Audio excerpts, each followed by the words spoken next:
Congratulations! You've unlocked All Apologies, a show about apology tours and demanding satisfaction. I'm your host, Trucker Andy, and with me, as always, is your co-host, Joe Sixpack. Joe, what's going on?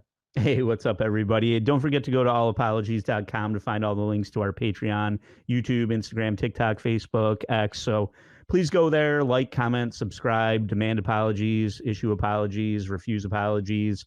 The one thing that we ask right now is if you would subscribe to the YouTube channel. That'll help us grow the community, and we can do more fun things. Like today's episode, Andy, we're covering Phil Anselmo. But before we get into that, I do want to thank the people that support the show, specifically new member Pony Power 2, Joe, who you might know as the person that created the Stuttering John Dabbler Award. That's yeah, right there. Yes. I can't reach it because of my headphones, or else I'd bring it closer. But he's created that. He created the Stuttering Johnson and the Dr. Steve finger that Lucy Tightbox likes to play around with. And he's a welcome new member. So thanks, Pony Power 2, for joining the show. Please, the Patreon, please be like Pony Power 2. And also Sean and Amanda Lynn Nappy, John Gacy, New Girl, Dr. Steve, Brenda, Trevor, and Jackie, SJ, Ray Guitard, Harry Zoe, Kate, Tony, Bad at Karate, Waylon, Notorious Cretin, Brian, Orange Julius, Sean, Principled Uncertainty, Bob, Hunter Duke, Nicola, Balsam, Kyle, Aaron, Tigran, Fun, Kilo, Leo, Hall and Oates, The Negative Creeps, Simon, the OG. These are all the people that keep the show going. So if you're listening to this for free, you have to sit through that because those are the people that are making sure that you get your free content by supporting us over on the Patreon, where we just talked about the Diddy update. We have the Diddy Watch Patreon now, where we were playing the game, which one of the Making the Band cast members did Diddy rape? So if you want to go check that out, that's on Patreon right now if you're listening to this. And we talked about the people who are the least funny people on SNL from the last 10 years, which are Kyle Mooney and Marcelo Hernandez. So these guys fucking suck. And I wanted to point that out. Yeah, I'm really mad you introduced me to Marcelo Hernandez. That was upsetting. Yeah. Guys, did you know that Latino people have accents? Because Marcelo Hernandez is going to bring it up nonstop. And that's all he's got is talking with an accent. Dominicans be talking like this while Cubans be talking like this. Yeah. You got a lot of splaining to do, his bit. Man, but it was rough. I see Joe is sporting his Pantera shirt today while we move into this week's main featured topic. Pantera frontman Phil Anselmo had an apology. For time I bought this shirt, Andy, right? We had this shirt in high school. And so it wore out and became a dark gray as opposed to a hard black. And 20 years later, I was just like, that shirt fucking ruled, and it's still available on the internet. I'm buying it. I remember I bought that at a music store. I made mommy buy it for me, and I got it outside, and I pulled it out, and I was looking at it, and I was so happy to get it. And Mom's looking at Dime Bag Darrell's hat. It's just got a big weed leaf on his hat, and she does the Marge Simpson like concerned. I was like, yeah, Mom, this is my favorite band. Oh boy, here we go. So it was a problem right from the beginning. You didn't even smoke weed at that point? Yeah. I didn't even know what it was. But so Philip, obviously the band is broken up, several members have passed on, but Phil Anselmo is still alive and kicking. And I wanted to cover this because I just brought it up on WATP, how I thought when they did this tour last year that the three of us all went to. Ed went to. We had a really good time, but I thought it was more like a one last ride for the fans kind of thing. And when it came back this year, I was disappointed. I realized this is more of a money grab, and it's not the same band. It's just call it something else, because it's not. I mean, you're playing Pantera songs, but Zakk Wylde is just doing his own thing. It just doesn't sound like Pantera to me. Am I wrong about that? No, I don't necessarily think you're wrong about that, but I think you're wrong in the sense that I want to go to see it. Like they'll be coming again. Yeah, they're coming to Syracuse with Metallica and Suicidal Tendencies. I'll go, but yeah, I want to go see that. But it is, to your point, they opened for Lamb of God opened for them, and Lamb of God blew them off the fucking stage. Yeah, Ed had never seen Lamb of God, and so they came out and just like from the minute the shotgun blast went off and the screen dropped, it was just like faces blown off. They were incredible. Yeah. Seeing Pantera, I had never seen them in their real lineup. The fact of the matter was, I was with Andy on this. It's super cool. It's the last hurrah. And now they're going to do the Grateful Dead thing, and they're going to be around until Phil dies. Yeah. It's really that simple. It's a cash grab at this point. I definitely called it a Pantera sing-along. Like, Phil just doesn't got it the way he used to, and most of the audience is singing along anyway, I would say. So I think it's worth it to have kind of Phil out there, to have those set lists, to see them perform live, because I still want to see Zakk Wylde play guitar and Charlie Benatti behind a drum kit and shit like that. It's not like it's a bad show or anything like that, but it's not Dime Bag, it's not Phil at the height of his powers for sure. So right. It is, you have to understand that the quality is not going to be the same before you get there, or you will be let down. Yeah. Speaking of being let down, let's get into the scandal that was the reason why I said, well, let's talk about this, because there's a lot to talk about, but of course there has to be an apology involved, and there is. Joe, So I think this was back 2016 area, 15, 16, somewhere in there. Forgive me my lack of research. But yeah, so there's doing, I think it was like a tribute to Dime, seemed like a club show or something like that. There's just like, once again, if you put it under the Pantera banner, you'll fill a venue. If it's just a tribute to Dime, it's kind of a club show or whatever. So this was a club show. Here, clip one is a news story where some Karen gets upset over nothing. That was Phil Anselmo issuing an apology for racist remarks and actions he made after a performance at Dime Bash, a metal star-studded concert honoring the memory of his bandmate in Pantera, Dime Bag Darrell, who was brutally murdered on stage over a decade ago. His Nazi salute and screams of white power were not easy to miss, and a firestorm brewed in the metal community when videos of his behavior appeared online. It's a bad look. Never meet your heroes, people. It's hard to argue that away. It's like, I think you misunderstood what I was saying. No, the sound was down, and we could clearly tell what you were saying.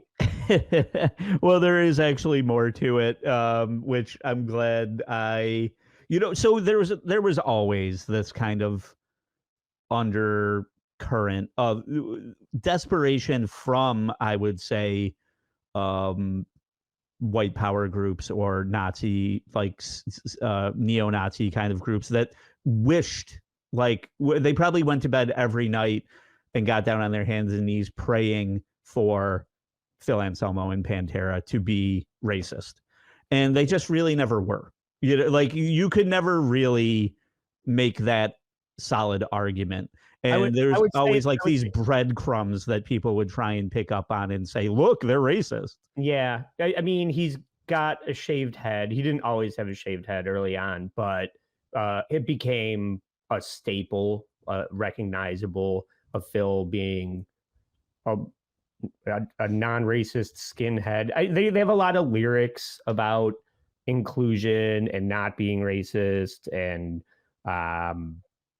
being against racism. So it was very strange to see him publicly do that. And it seems like there might be some kind of you would think there would be an explanation for something like that. Yeah. Not what I expect out of what, as a Pantera fan, what I would come to expect from Pantera, even though seemingly anybody that doesn't know anything about the band would fully expect something like this. Yeah. So, spoiler alert, I'm still wearing the fucking shirt. Okay. I mean, if he was clearly a fucking white power neo-Nazi, I wouldn't be wearing this shirt on this show right now. Okay. But this goes back to when? How long ago was this? Like I said, to like 2016-ish. Oh yeah. Like the incident may have been like 2015, and then it kind of, smartly they just don't address it. It's not like thrash metal is, way out in the public eye. It's a subculture kind of thing. So the 24-hour news cycle will fucking roll over and kind of forget about this. So it's not like everybody didn't go running to address it immediately. But I'm a big fan, and I never heard about this. Right, exactly. So, and there's a reason for that, because obviously that's a bad look. The optics on that are horrible. But let's go to my clip 2. Is Phil sobers up after the event, and he's like, I said, what? I am 1,000% apologetic to anyone that took offense to what I said, because you should have taken offense to what I said. And I am so sorry. And anyone who knows me and my true nature knows that I don't believe in any of that. I don't want to be part of any group. I'm an individual, and I hope you just, man, give me another chance. Yeah. Why are you being mad, bro? This falls into the classic category of fuck ups running into the woods when they fuck up, like Velveteen Dream and Morgan Wallen and that D&D guy that was polyamorous. Like all these guys run into the woods to get away from the online hate and make their apology videos. No, I think Phil actually lives in some haunted cabin in Louisiana or something. So it's better than his apology wall.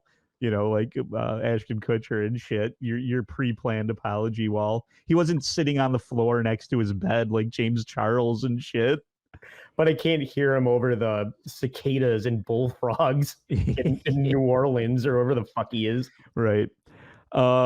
So part of this is like, okay, are there people that just don't like Phil, or are people blowing this out of proportion? Like what kind of like really went down? And I forget this kid's name and everything, so I'm going to apologize, but this is where I took a lot of the interview from. I think it's called like some black kid or something like that.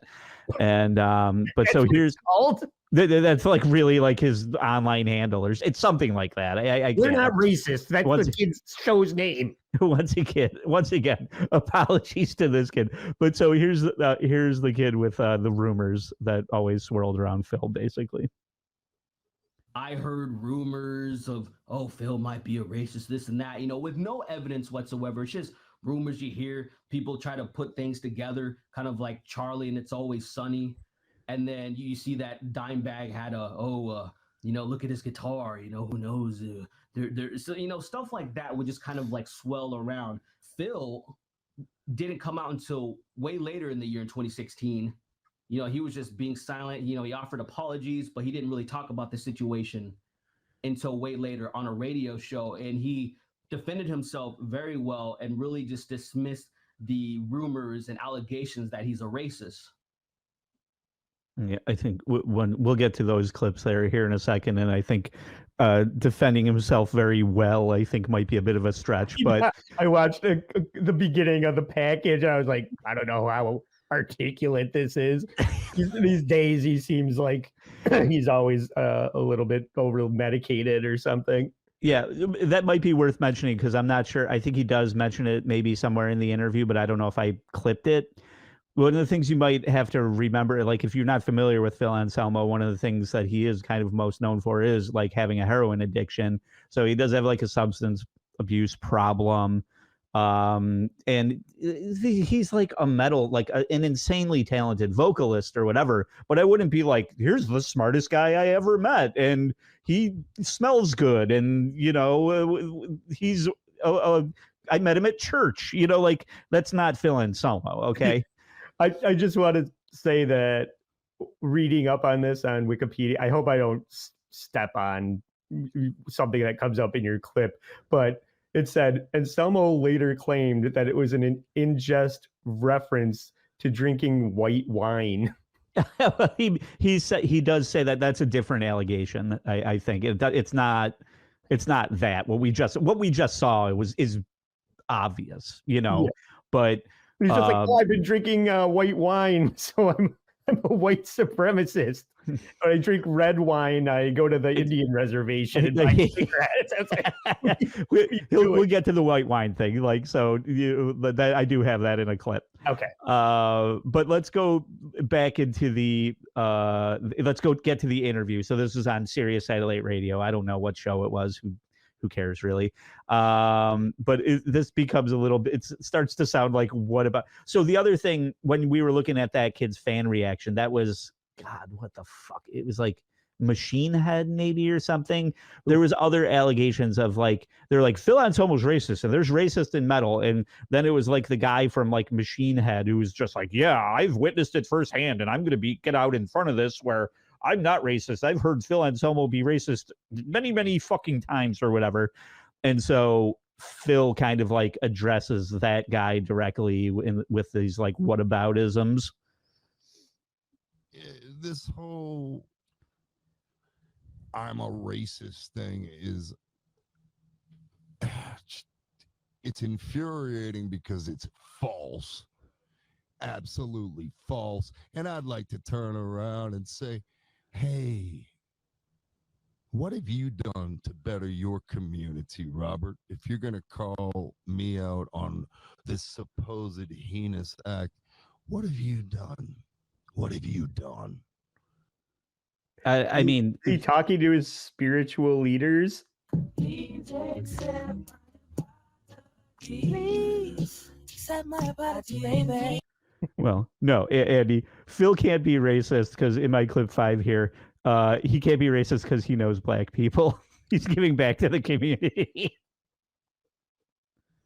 I know what I've done for the inner city kids in Detroit when the Kronk boxing gym was getting closed down. I forked over thousands of dollars that I most certainly did not have to make sure those kids got fed, clothed, and a place to sleep, because it was run by the last father figure I had in my goddamn life, a black man named Emmanuel Stewart, one of the greats of all time in boxing, who used to call me before every fight that he would call on HBO and say, "What you think, Phil?" He's humble brag. I knew Emmanuel, whatever his name is. Doesn't seem like he's defending himself well, everybody. I mean, I'm assuming he's sober because he had a heroin problem and he kicked it. So I don't think, but I mean, people relapse, but he seems high. He seems drunk. He's drunk. I mean, definitely all of this. I don't know if he's sober now or anything. You know, this was going on 10 years ago at this point. But he had kicked hair. Like he was one of the interviews that I watched, he was very kind of outspoken about how even methadone is like super fucked up and like all the drugs they try and use to get you off heroin is fucked up. Like the hardest thing that he ever had to do was get off heroin. And so neither here nor there. This is actually the happiest he's ever been, Joe. Yeah, this is I think it's Mike Vecchione is a stand-up comedian who and he does a bit about being like a teacher for special needs kids or whatever. And it's just like, these kids don't get grades, they get goals. And that kid's goal is to not throw his desk out the window. And the principal comes in and says, why is that kid sleeping right now? He's failing. And Vecchione's like, no, he's actually killing it because he hasn't thrown his desk out the window. This would be the same that I would say about Phil. It's just like, well, the man is not like beating the shit out of ethnic communities, so he's doing okay, probably. Yeah, he doesn't have his hand up in the air giving a salute right now. And by the way, I was scrolling through the news at some point, and it was like evangelical Christians like blessing or like reaching out to like bless shit. I'm like, it looks like they're all doing the Nazi salute. It looks like a group of people doing a Nazi salute. Well, that's a misunderstanding. This is not a misunderstanding.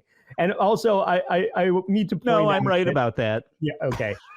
When he said he didn't have thousands of dollars, maybe, I don't know what era of his career this was in, but him trying to claim that he didn't have the thousands of dollars, am I supposed to buy that? Yeah, it was like when Down's third record came out and it didn't sell, and so he's just like, I was going to help the boxing gym, but the units didn't move. Yeah. I spent my advance from Down 3 on a boxing gym, and then the album underperformed, and I regret donating that money to charity. Yeah, that's what you're saying, really. Yeah. So I regret funding that. So let's find out more. Andy and I just went, and Ed, we all just went to New Orleans, and we were down in the French Quarter. So let's find out where Phil grew up. And if you've ever been to the French Quarter, and anybody who hasn't been to the French Quarter, it's about, and always has been about, as diverse an area you got and lived in. We had every type, color, kind, creed of friend. My aunt, who lived with us for a time, did theater, so we had the gay theater members over, and my mother dated out of her race, so to speak. You can say black guys. It's not racist. He's not doing very well. I'm going to defend myself in court, Your Honor. He is right. Exhibit 1. Exhibit A. I lived in the French Quarter. Now, he is right, though. I did step over every race of person passed out drunk in a pile of puke in the French Quarter. Stepped over trans people, black people, gay people. Don't say it that way, Joe. I have stepped over. No, don't say it that way. Yeah. Everybody was passed out. You know, there was all kinds of colors of homeless people jerking off in sleeping bags. Well, but also to this point, I don't think you can live. There's no way. I mean, in New Orleans, you can't live in New Orleans without at least having some level of acceptance for all walks of life and all lifestyles. Yeah, you really will encounter all of it, you know, in that area. So I kind of understand what he's saying there, but he'll this is more about that, and just kind of you got to just immerse yourself in it in clip 7. And I had nothing but love for these people, because I was taught nothing but love for these people. The first babysitter I ever had was a transsexual man to woman who lived next door named Wilma, and I adored her. My family trusted me with her. They weren't like, oh my Lord, she's this. She was once a man, and I wasn't taught all this bigotry. I was taught to embrace it.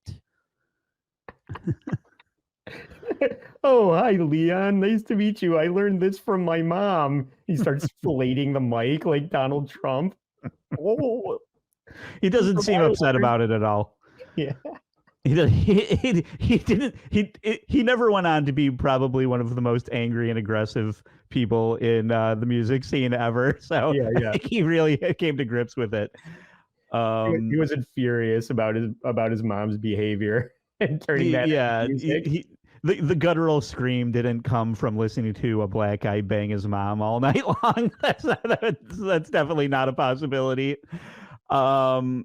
Okay, in my clip 8 here, what we find out is this is very much a Kramer situation. And you can watch the YouTube footage for yourself.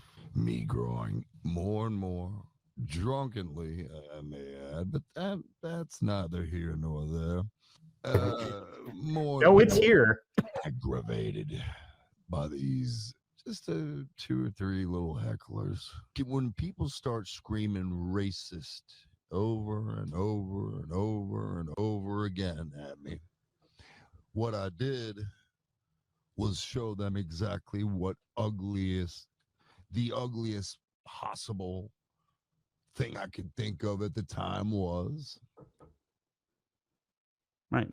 So he was being needled by people in the audience, and they drove him to that act, basically, is what he's saying. And he was, like he said, he's like, it's not an excuse, but I was fucking hammered. Like that was at the end of a long night of drinking and performing and drinking on stage and more drinking, and then people are fucking calling you a racist all fucking night from the audience, like all night long, yelling that he's a racist. But which also begs the question of just like, is this what you came here? You're going to stay for the entire show to yell that he's a racist the whole time? Right. I mean, you paid money to do this? I don't understand, but that is weird. People don't do that. It's not like Chad Zumach buys a ticket to DabbleCon 2 so he can come and heckle the show. That's not right. If you hate the person on stage, you don't give them your money. Rob Sell's friend goes running in after the fact. They don't pay the money. But what also doesn't make sense is you giving people what they're accusing you of what they want. It's not like if Casey Anthony didn't really kill her kid, then running around going, "Oh, is this what you want?" and holding a kid underwater is like, well, they drove me to this. Well, Andy, let's listen to clip 9 here. Ed, here's a little more on that, and he talks to that specifically. This is important, Philip. Let me just jump in right here. So you're saying there were people in the audience before you did that, they were yelling at you constantly throughout the entire. Have you experienced that before at shows? Here and there, sure, but you got to understand, but not quite like this. No, not quite like this. They were looking for what they got, and sadly enough, I gave it to them. There you go. They did agitate him, to the point where they got what they had come for. So you got Phil. You got tricked. Yeah. By Antifa. I think part of the problem here too is, or at least if you're not, if we, our mom like this, let me talk to like my moms of our audience who may not know anything about Pantera and Phil. Phil is like a god level frontman for heavy metal, for thrash metal. Like when somebody says who's the best frontman, usually they'll say DLR, like David Lee Roth is like the best rock and roll frontman. Phil might be the best frontman in the metal community. Like a lot of other people will like sing. I mean, Ozzy is good, but I would say Phil over Ozzy even. I mean, like the aura, the gravitas, the vocal talent, Phil is probably one of the best frontmen ever to pick up a microphone. And so if I could add to that, I'd say that a lot of Johnny come latelys aimed to ape what he was doing. People were like, this is the blueprint. Very deep, gruff voice with the ability to go high, but also articulating a sentence. It's not Cookie Monster. You can hear all the vocals. Yes, that's a big deal to me. And once this was out in the 90s, everybody was kind of trying to do a lot the same, because before it was Bruce Dickinson and Judas Priest and that operatic higher register stuff. And as soon as this arrived, everything kind of started trending in that direction vocally. I mean, James Hetfield changed his voice because of Phil. Yeah, Phil was doing something that other people could not do, basically. Right. But anyway, my point of saying that is that Phil lives in like this bubble of talent and fandom, and like he doesn't have to address any of this if he doesn't want to. Like it really won't affect his life in any way. I'll say this as well, just because when we talked about Morgan Wallen, and then people that listen to us talk about Morgan Wallen got bent out of shape to whatever, the tiniest degree. But these guys, especially the Abbott brothers, Daryl and Vinny from Texas, these guys are all Southern bros that drink. Or in the 90s, cultural diversity wasn't paramount to people that grew up in a microcosm of the South. So when we start playing clips where Dime is playing a Confederate flag signature Dean guitar, that maybe didn't age too well. But at the same time, I feel like the tearing down the statues and like everybody kind of trying to understand other people's experiences and saying that you driving the General Lee around like it's the coolest thing ever in 2024 is maybe in poor taste. It wasn't completely out of fashion in 1998. Yeah. And this was, I mean, it was this was for you and I, right? Like this idea, like there's a different record. There's a different subgenre for that over there. Like if you want to, dye your hair purple and dance with your mama's underwear on, that's not fucking what Pantera was putting out music for. So it was just, they didn't care about that at all. Looking back at it now, whatever, it's a bad look. But anyway, it's for Nickelback fans. Yeah, but also to at least because we're getting close. What do I have left here? Let's go. Where are we on? Clip 10 is the last clip of the interview here. So let's just watch that before we kind of put a button on this. I lost my shit, so to speak. I did what I did, and of course, I could have just walked away professionally and walked away. Yeah, that's fine.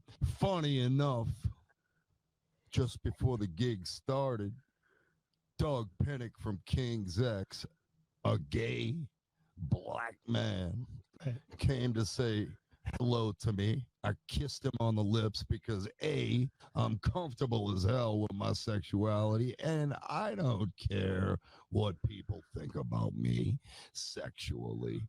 And then he said, man, you taste good. And it was a white wine. I said, it must be that white power. Ho, ho, ho. Yeah, so that was a joke there. Stop talking. Yeah. This isn't helping, Phil. I think you're a gay racist now. Stop making white power jokes, please. He seems like what's the blind guy that Dave Chappelle plays, the KKK guy? Oh, I know what you're referring to, but I don't know that off the top of my head. Tyrone Bigham. Yeah, something like that. I forget, but just to button up that segment, I also on Wikipedia it said in January 2023, the reformed Pantera was dropped from the German Rock AM Ring and Rock Park Festival due to Anselmo's behavior. Pantera's, they were just, Germany was like, no thanks. We're trying to get away from that, Phil. Your reputation, Phil. Yeah. They're perpetual. If you've ever been to Germany, they're like forced to put it all up front and address it like head on with their fucking hang their head like in shame at every fucking mention of it still. This is unacceptable. Yes, we know what you guys think now. But yeah, so I think I wanted to include that. I'm glad you brought it up before, and I wanted to include that at the end there, because what I would say about that, and like the idea that he's making a joke, like using white power, like saying the words white power as a joke and things like that, is he knows who he is, he knows who his audience is, he knows the perception of it, like the reputation, the mystique, like and you either have to like live with that and in it and accept and find acceptance in it, or you're just going to be like, well, I guess I'm a total piece of shit and I'm going to go to Greenland now. Yeah. So I'm a racist because I've been drinking white wine. Well, your breath smells like donkey cum. Well, I did some tequila shots, so yeah, depends on what I've been drinking. My behavior. Yeah, you can suck off 10 donkeys, but you say white power one time and you're a racist.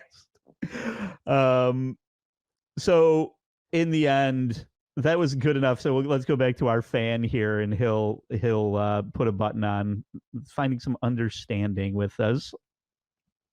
He and everybody at this point knows that it's no excuse. Like I've talked about it. It was a professional environment. It was a kind of a dumb thing to do, regardless of the situation.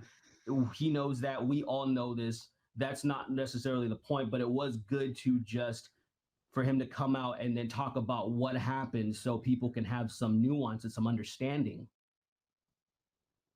Yeah.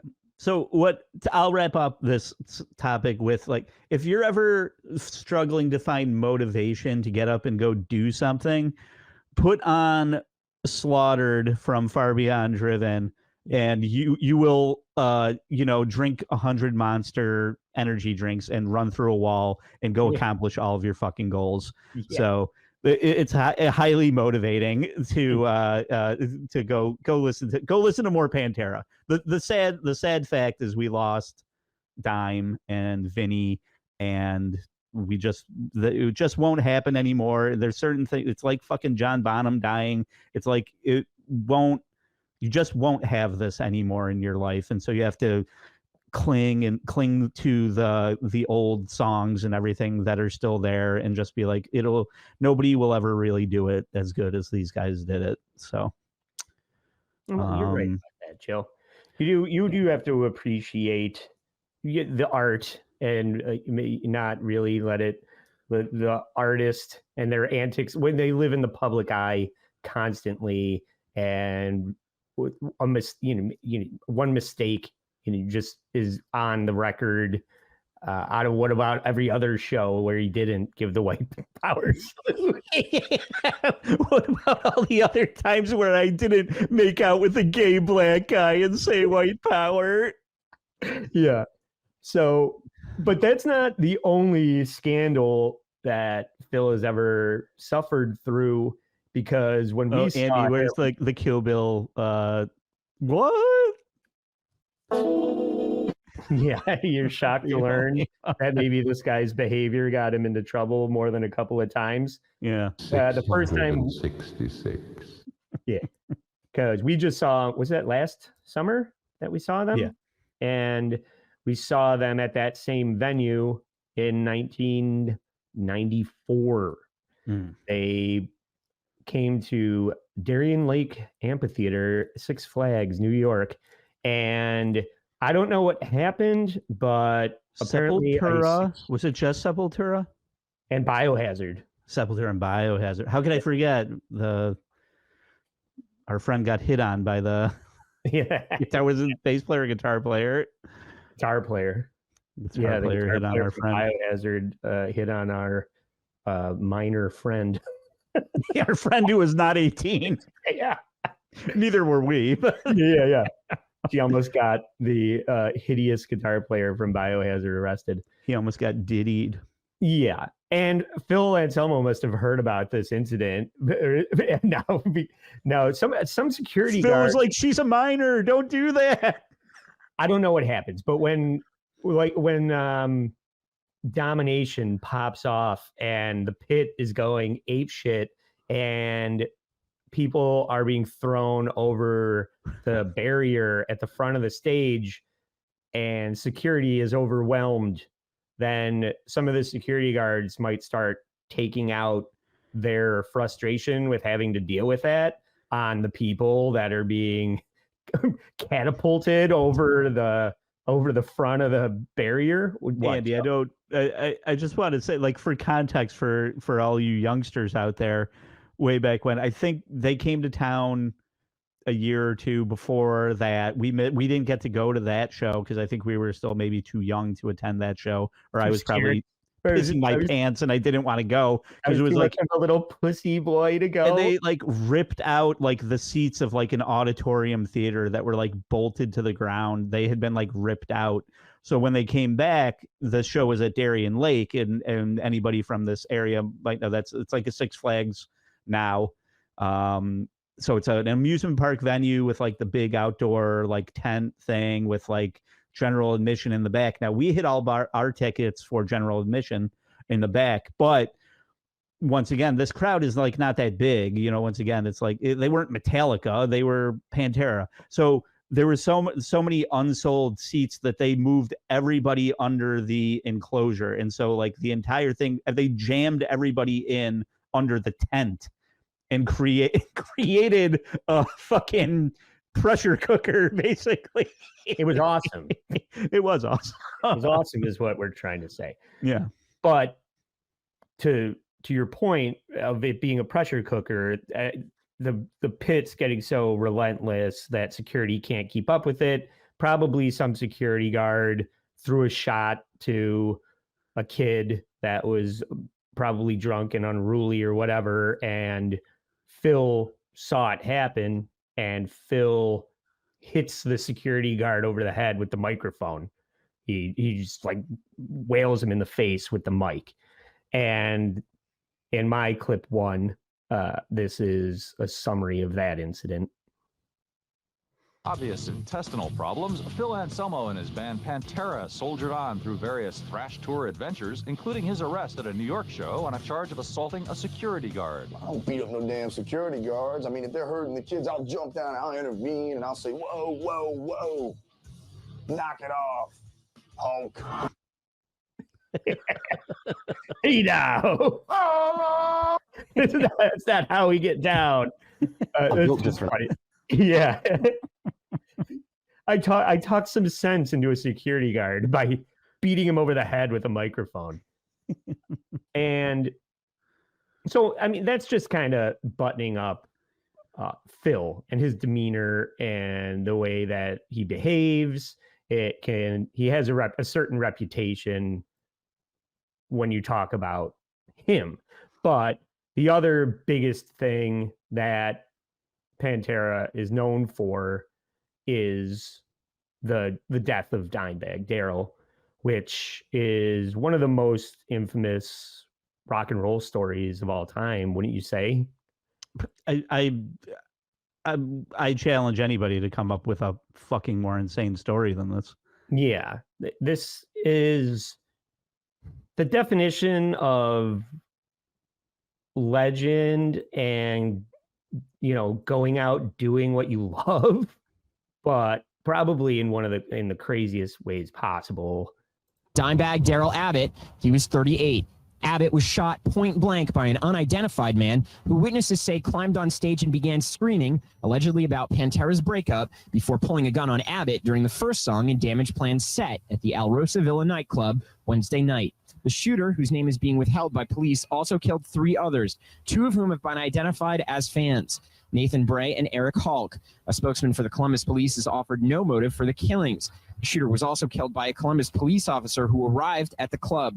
Darrell Abbott was one of the most admired guitarists in heavy metal. He and his brother Vinny, who later drummed for Damage Plan, were founding members of Pantera, whose 1994 album Far Beyond Driven debuted at #1, thanks to a strong fan base of thrash and heavy metal fans. The brothers formed Damage Plan after Pantera split. Thanks, dork. Yeah. Right. So this is possibly the craziest short of the Great White venue burning down. Right. Maybe that's the second most infamous rock show. I'm sure there's like people like stalkers, like what happened to Selena. I don't know. I don't remember. I don't know that story. I'm not Marcelo Hernandez or whatever that guy's name is. So I don't know what happened to Selena, but I was like, I'm sure there's been like stalkers and like other crazy shit. But yeah, some not live on stage. Live on stage. Murdered live on stage. Right. Yeah. And I mean, this is the footage of it.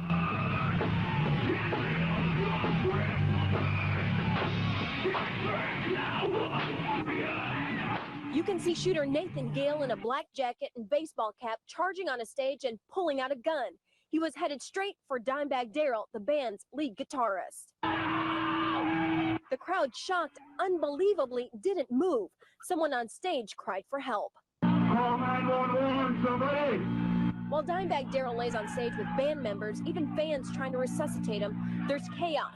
Police say minutes after Gale shot Dime Bag, he takes a hostage and reloads his gun behind a speaker. In a matter of 5 minutes, Gale fired 15 shots before Officer James Niggemeyer took him down with one single shot. A single shot that saved lives. Moments later, Officer Niggemeyer steps in front of the camera, shotgun in hand, a blank look on his face.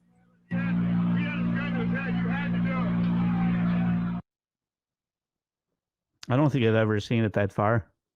Oh, really? With that unfortunately named police officer being a little flabbergasted that he had to... He's a hero. That man's a hero. I'm going to etch his name on my wall. Yeah.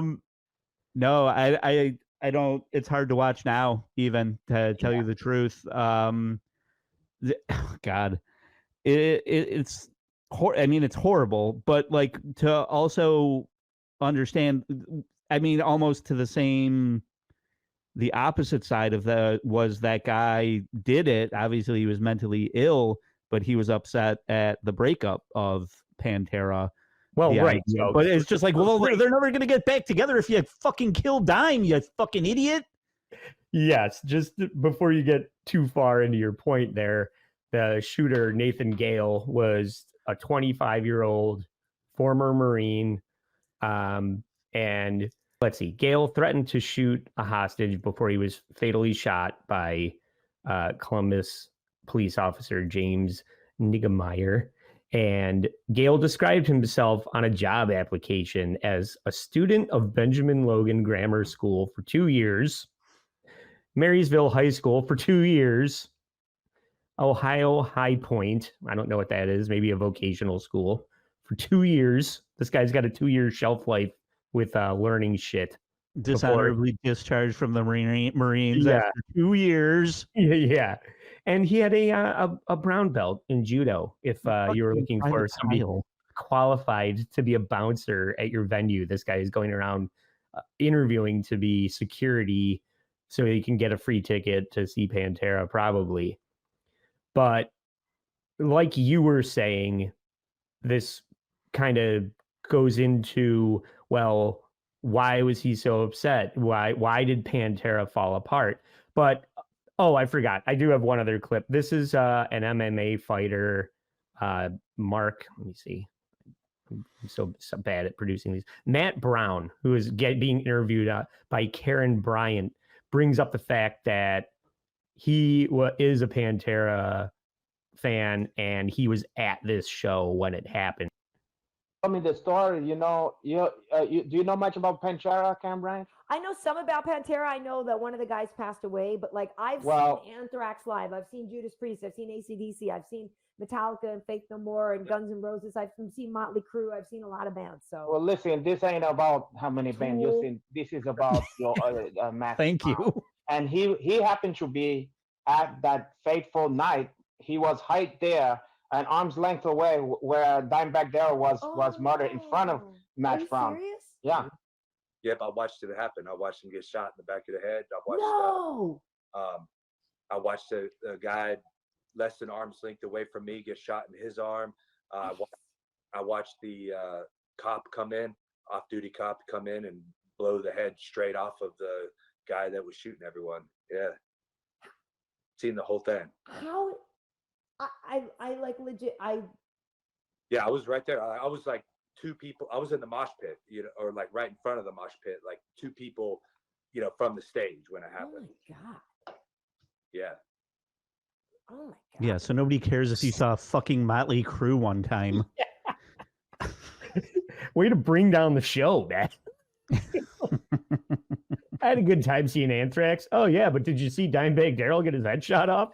I love that one guy who's setting it up. He's like, "This isn't about how many fucking rock shows you've seen." Yeah. You dingy broad. What happened at the encore of your show? Because this is what happened at Matt's Damage Plan show. But only to the point of as long as you're not mentally ill and a fucking dumbass, how upsetting it was to people, like that.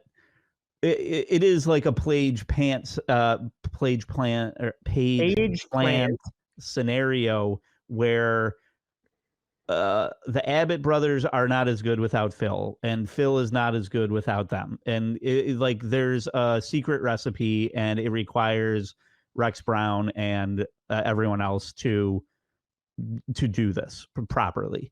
And even now, like we started talking about it, it's not the same as it was. And Phil's older; he doesn't have the vocal chops he used to, or whatever. But if you still had Dime got murdered, Vinny just passed away from I think just natural causes, right? He drank himself to death over his brother's murder. Yeah, I'd call it natural causes, I guess, but whatever.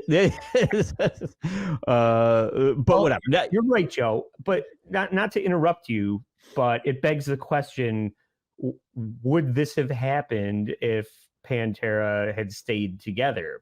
Possibly not. So we need to examine why it fell apart. And part of that, like when you say Pantera is a certain, the ingredients are the Abbott brothers and Phil and Rex, and that's not better than, say, Down or Damage Plan. Well, that's your opinion. Devil Hill. Some people might be having more fun in Down, and they don't want to show up and lay down vocals for the new Pantera album because they're having so much fun in Down. Mm-hmm. And that's kind of what led to the downfall of Pantera, because the last Pantera album was Reinventing the Steel. It came out in 2000, and they recorded that. Yeah. So then Down to Bustle in Your Hedgerow, which is a terrible name for an album, but that is being recorded 1 year later, September of 2001. So Phil is in the studio with Down recording Down 2. And Vinny and Darrell are sitting there probably with all of the music for the next Pantera album ready to go. And they're basically begging Phil to come and work on the album with them. And he is busy recording with Down, planning to tour with Down. And they just lose patience with waiting on Phil. And they're like, fuck it, get me DAC. We'll do this with David Allen Cohen. Right. Well, right. Well, I mean, you saw going back to the first segment where people are yelling racist at this guy. He's doing that on stage. Meanwhile, Dime's playing the Confederate flag, Dean, that I mentioned, and they're recording with David Allen Coe, who is famously racist. So there's an argument. Well, once again, phenomenal singer. An argument. Unfortunately, these racists are phenomenal singers. Anybody that's a good singer, probably a racist. Probably, yeah. You're good at singing, racist. Clearly a racist. And then Damage Plan was released in 2004 because they got sick of waiting for Phil, and Phil basically says as much in my clip 4. Yeah, unfortunately, there's still a bit of tension between you and Vinnie Paul, and it is unfortunate. I'm a music fan. I hate reading about fucking my favorite bands like arguing or inner turmoil or anything like that, especially under these circumstances. It's kind of unfair to the fans. I'm sick of the fence riding, or the fence in general, because it took all of us to break the band up. So, including your heroin dealer. This is 86 Van Halen DLR fallout at this point. And they're pointing at him and saying, it's all your fault, and he's pointing at them. It's very similar. I was going to say, it's odd that I drew that comparison too, or maybe just instinctually I already knew it. But yeah, very similar, like brothers versus the larger than life lead singer, and it's not the same. It's just not the same without all the pieces. Right. So in clip 5, Phil, they're reaching out to him. They're reaching out to him, and then finally they decide to move on without him because he's not showing up. So they start Damage Plan, but Phil in clip 5 is going to call Vinny and try and talk to Darrell and patch things up, but it's too little too late. Truth is, I called when I was on doing terribly, and I realized that Pantera was dissolving, and they had moved on, and they were doing Damage Plan. First thing I did was call Vince, and he's like, "Well, man, this is what we're doing." He was actually pretty cool about it. But he said, "It's good to hear from you." And I said, "Well, what do you think, man? I want to talk to Darrell." He goes, "Man, I don't know. He's really upset with you." And I called him, and he was short. He was to the point. He said, "We're sick of waiting for you. We're going to go ahead and do Damage Plan." And that's the genesis of it's the long and short of why Pantera fell apart. So the other thing that for people need to understand about that story or whatever, like the flip side that you're not getting because those guys are both dead. I would say you can't show me a more fun-loving, laid-back person than Dime Bag Darrell. Just always wanting to have a good time and up for whatever. Yeah. He wakes up and the party starts, and it doesn't stop until he fucking passes out. They always say metalheads are nice people masquerading as angry people or whatever, and then your Dave Matthews fans are hippie assholes pretending to be hippies and shit like that, right? It's like the metal community is filled with good people, and Dime was one of them.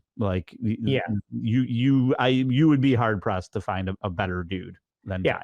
If Dime is losing patience with you, that right. you have exhausted everyone's it's I'm trying to think of it's the equivalent of upsetting fucking Mr. Rogers. You've driven Mr. Rogers to flip the bird, with that fucking picture that we see. Yeah. It's just no, you've upset somebody who's unupsettable. And a close second in that you said it's unfortunate that we can't hear from the other two guys. Well, guess what, Joe? Maybe the person that could speak to this is drummer Vinnie Paul. And in clip 7, we are going to hear Vinnie's side of why Pantera broke up. Nice. How hard was it for you guys when you knew in your heart Phil was not returning to Pantera? Yeah, man, I mean, it was devastating, you know. It was we felt the same way that the Pantera fans felt, you know. We felt betrayed, crushed, and didn't understand why or know why, you know. And after about a year of this and you know, him and his side projects, and which eventually turned into his main projects, and him having less than favorable things to say about Pantera and its members from stages across the United States of America. Me and Dime trying to communicate with the dude for over a year through phone calls, management, the record company. We even had a meeting scheduled in New York with a label that never happened. We finally decided it was time for us to move on. You know, after a year of that, we weren't going to sit around and wait any longer. So we started writing music and really started trying to get out of Pantera mode and really start focusing on, you know, something else, because we love playing music and we missed the fans and we wanted to be out there and make sure that we let them know that we didn't let them down. You know, we were there for them to the end, and that's why we're still here today with Damage Plan. Boo! Your beard is insane, sir. What's going on with that? Oh, so could we just say blaring out is not a good name, Eric Blair. Blaring out is not a thing. I feel like there is definitely 10 better names that you could have come up with. You know, the Blair horn, something, anything would have been better. Was Hell Yeah the band with DAC? That was the Vinnie project without like anyone else. I think it was like Mudvayne and with Vinnie Paul playing drums. I gotta find out. Hell Yeah. I feel like such a poser not knowing what the DAC. But it doesn't help that they're calling their to go all the way back to the Phil apology. You're calling your album "Newfound Power" and "Vulgar," the Pantera album "Vulgar Display of Power." Right, power thrown in everyone's face. Well, what color is the power, Phil? Maybe Rebel meets Rebel. It was Rebel meets Rebel. Oh yeah, I could have told you that. I've been sitting. You didn't say what was the name of the band with David Allen Coe, did you? You edit the show. You'll find out. I will. I just like it's neither here nor there. That has nothing to do with this. But looking at Vinnie Paul now with the cowboy hat, we still remember he just being this iconic. Drummers kind of have a problem with it. He played those tree trunk drumsticks that are the same. You know, they're not tapered in any way. Right. So it's tree trunks, the gloves, the Asics wrestling shoes. He was just this character and sick drummer. Sick drummer. But it's just funny to see him again. Yeah, you know, he's since passed on. But let's hear in clip 8 his thoughts on Phil in particular. Why do you feel Phil lost the vision for Pantera? I don't know. I couldn't answer that for you. You know, I guess the next interview you do, you can ask him. In my opinion, I do feel like, you know, drugs and outside influences had a lot to do with it. Okay, so at this point, what are the fans saying to you? When it went to shit, so to speak, all I can remember is them coming up and saying, "Why? Why? What's wrong?" They're with saying, Phil? "What's up with Eric Blair's hair?" Look at my back. You know, I dedicated my life to you guys. What's going on? And all me and Dime could say, we don't know, man. We don't know. We cannot communicate. We don't know what the problem is. So, you know, we did a real good job of laying low when all the bad mouthing and all that was going on. We kept our mouths shut, you know, and we waited till we got our thing together before we really had to come out and, you know, make public statements about what went on, you know, and we held on to it as long as we could. Whose bra is that in the background, Vinny? Yeah. I think he's at his hustler club. He famously owned like multiple strip clubs in Texas, Fort Worth. But I ended that part of the interview right there just because this next part, the way we're gonna wrap up this interview package, ends with maybe not the best way to. In hindsight, this probably isn't the best way to end the interview. and the fans have been nothing short of very, very cool. There's been no Pantera backlash with Damage Plan. Are you sure about that? Not so fast, sure baby. Ooh, that aged like milk. Yeah.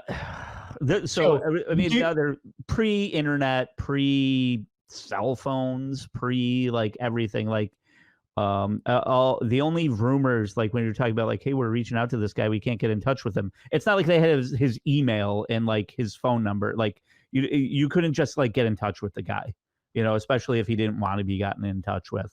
So you're talking about Phil when they were trying to get him in the studio to finish a Pantera album. Is that what you're talking about? Yeah. I mean, when they talk about like communication breakdowns or like these things where it's just like if he's fucking doing that, it's not like the ellipsis is going and you get no response. Like these things like moved a lot slower and people would get fed up. It took a lot more time for people to get upset with shit. Sure, but Phil knows where his bread is buttered and what his obligations are and where he made his bones, and that I'm sure there were multiple attempts to have him get on board with the next album, and he was willfully not doing it.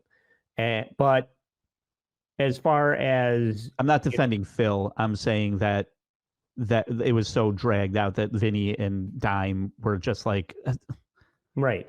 How long are we supposed to fucking wait around? Yeah, I guess we have to move on. I hope nobody has a problem with it if we go from if you were Nathan Gale and you were a big Pantera fan and they went in clip 10, Nathan Gale, you're listening to this.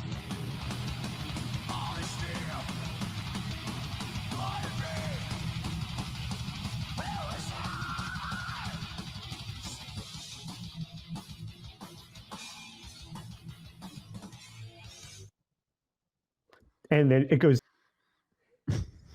maybe I'd be a little disappointed if that's what replaced my Pantera. Don't noise gate my fucking show, StreamYard. It's actually what kind of Pantera was before Phil showed up. Yeah. Well, I mean, I don't know that incarnation of Pantera. No, they were a glam band. They were a glam band. And get off the screen. How dare you? It was fucking 1981. How dare you bring up that era, Ed? Yeah. Well, it went from fantastic to ruined, and somebody took it the worst possible way you could take it. And it goes down in infamy, and Dime Bag Darrell is a legend, and Phil Anselmo is down tuning Cowboys from Hell a step and a half so that he can fucking sing it now with two other guys that are not Dime and Vinny. And I have a problem with it. Mm-hmm. No, I don't. I mean, it's fun, if I had a free ticket, I would go. I saw it, I liked it.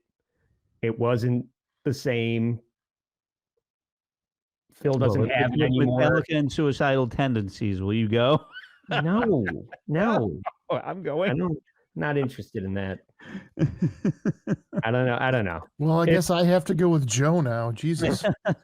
I just haven't seen Metallica. We'll take Genevieve with us like Andy and I did for Primus and Kogi. Maybe I don't even know. I probably the way those tickets aren't going to be fucking super expensive, right? I don't know. Well, the other thing that they were talking about, just to put things in perspective about Pantera versus Damage Plan, I think they said it in the news item that there was only like 220 people at that Damage Plan show. That's fucking nothing. Yeah. Right. Nobody gave a shit about that. Right. And no, it was bad news all around for everyone. It was bad news for the members of the band, bad news for the fans. Like, it's just not the same. Like, especially when like Great Southern Trendkill is like the off album, where Cowboys from Hell, like killer front to back, Vulgar Display, killer front to back, Reinventing the Steel. I'm not going to say killer front to back, but like so many great songs off that as well. Don't leave out Far Beyond Driven. Didn't I say that? No. Oh, you're right. I didn't. Far Beyond Driven's fucking, yeah, insane. How did I leave that out? You mentioned Slaughtered, and that's off of. I talked about it before, yeah, but just so much great music, and then yeah, it all goes away, and it's just like clear that like the recipe is not correct. Nathan Gale, way to remove the possibility of speaking this man's name. Yeah, but that guy deserves no recognition. But they could be on tour right now. You took the possibility of a reunion tour off the table. Just wait for the reunion tour. People are gonna need money. Dude, I'm still like mildly haunted when you showed the footage of it happening, of like the one like guitar tech or like somebody like runs into on camera, and he's just like X-Pac. Yeah, he's just like, what the like he's like Dime's dead, you know, like he just didn't know what to do with himself. And then the guy, like the off-duty cop, like killing him, and like all the gunshot. It really, for years, like we marked the day with Blacktooth grins and things like that, and just like mourning. It's a drink. Yeah, Blacktooth grins, Coke and Crown. But yeah, just awful. Only in Ohio, as the kids say. Fuck Ohio. I fucking had a grudge. I refused to go to Ohio for fucking years after that, like, which is just stupid. But I was just like, fuck that town, fuck those people. What the fuck, man? It was really, really awful. Ohio's fault. So you could blame, Ray DeVito on Ohio. I do. I blame Ohio for Ray DeVito. Yeah, and the death of Pantera. All right, fuck Ohio. Nah, I'm just kidding. Well, yeah, this was kind of a bummer, wasn't it? Like taking one of your favorite bands and explaining all of the warts of why they stink and why you'll never get a reunion tour. Yeah, I mean, I don't know. It's maybe a good warm up for, you can see the gray in the beard here. All your heroes are about to be dead, So if they get taken too early, I remember when John Candy died, I'm like, well, what's the fucking point anymore? Rodney Dangerfield's dead. Who cares? Like, why bother? Just stop making metal. Yeah. Dime's dead. Stop making thrash metal. Right. All right. Well, cheer up, everybody. Next week we'll have a more fun topic. Now, everyone, just stop listening to metal and start listening to girly girl productions and like AI girl pop. It is. I'm never gonna listen to that. You won't shut up about it. I'm not gonna listen to it. But what I do want people to listen to is me when I say, please go sign up for the Patreon. We really need your support. It really does help us keep the show on track, and we're doing longer and bigger and better content over there. I mentioned at the top of the show. And if you're listening to this right now and you don't want to support the show financially, you can still join the Patreon for free. And there's free clips of all of the mini shows. We put like 5-10 minutes up, so you can check it out and maybe get a taste for it. But I always like it when people follow us on Instagram. We put even shorter clips up there just to let people know what's going on our Patreon and here on the show. So, sometimes we feature items from the news as well. And I think it's a pretty good follow, if I do say so myself, as a person that puts it together. Humble brag. So please follow us on Instagram. We need all of your support there, as well as on YouTube, and rate and review the show. Tell a friend about the show. I'd like to see the downloads go up. Challenge. I challenge you to tell somebody about this show. Yeah, I don't think you have what it takes to tell a friend about the show. I'm going to tell an ex-Marine who went to elementary school for 2 years about you if you don't tell somebody about this show. Yeah. All right. Well, this has been a lot of fun, Joe. I want to thank Fat Edsy. And for Joe Sixpack, I'm Trucker Andy saying, stay sorry.